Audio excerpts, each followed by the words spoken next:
Bienvenue, bien-aimés, dans un nouvel épisode de Adat Études, un épisode très spécial et très rapide. Alors, on commence et je vous dis ce qu'il en est tout de suite. C'est parti.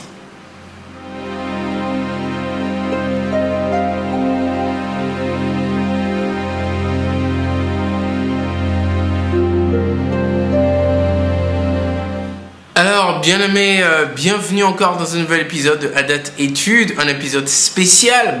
On vient d'avoir un épisode spécial il y a lundi, il n'y a pas si longtemps, il y a quelques jours. Et oui, cet épisode est pour parler de la continuité de ce qu'on a discuté lundi. Lundi, on a parlé de la Pâque, Passover. Et en fait, dans cet épisode, je vais vous parler de la continuité de la Pâque. Rapidement, on va lire un verset biblique et je vous laisse partir. Alors, il faut savoir que la Pâque commence et tout de suite après est rattachée à la Pâque, la fête du pain sans levain. Alors, on célèbre la Pâque aujourd'hui, par exemple, et demain commence la fête du pain sans levain.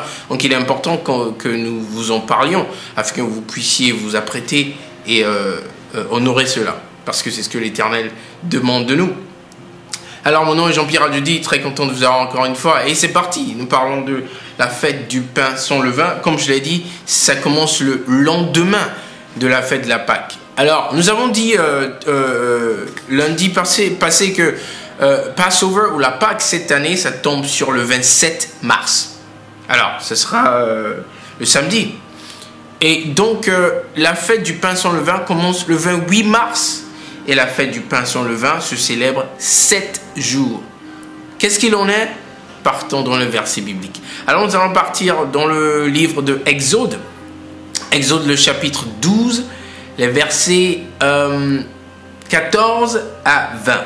Exode 12, versets 14 à 20. C'est parti, bien-aimés. Verset 14. C'est l'Éternel qui parle. Vous conserverez le souvenir de ce jour et vous célébrerez par une fête en l'honneur de l'Éternel. Vous le célébrerez comme une loi perpétuelle pour vos descendants.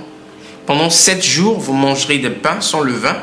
Dès le premier jour, il n'y aura plus de levain dans vos maisons, car toute personne qui mangera du pain sans levain, du pain levé, du premier jour au 7e jour, sera retranché d'Israël.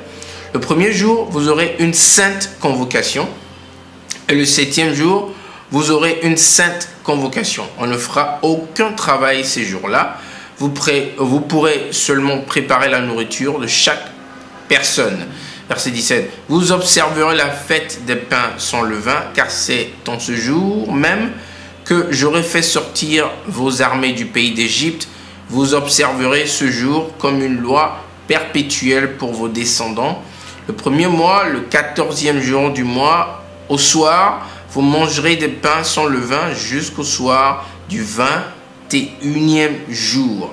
Verset 19. Pendant 7 jours, il ne se trouvera point de levain dans vos maisons, car toute personne qui mangera du pain levé sera retranchée de l'assemblée d'Israël, que ce soit un étranger ou un indigène. Vous ne mangerez point de pain levé. Dans toutes vos demeures, vous mangerez des pains sans levain. Je n'ai pas besoin de décortiquer cela. L'Éternel a parlé très clairement et il nous demande d'observer ces 7 jours du pain sans levain. Pas de pain levé dans la maison. Alors, vous avez des pains levés ou quoi que ce soit qui est du levain, sortez-les, jetez-les ou en tout cas débarrassez-vous de cela.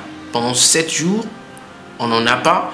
Et le premier jour, convocation sainte, on ne travaille pas, on se rassemble et on célèbre le Seigneur aussi bien que le 7e jour. Alors, j'espère que cela vous a béni. Et bonne fête de la Pâque ce samedi. Et aussi bonne fête de la célébration du pain sans levain. On se voit lundi par la grâce de Dieu. Que le Seigneur vous bénisse. Bye bye.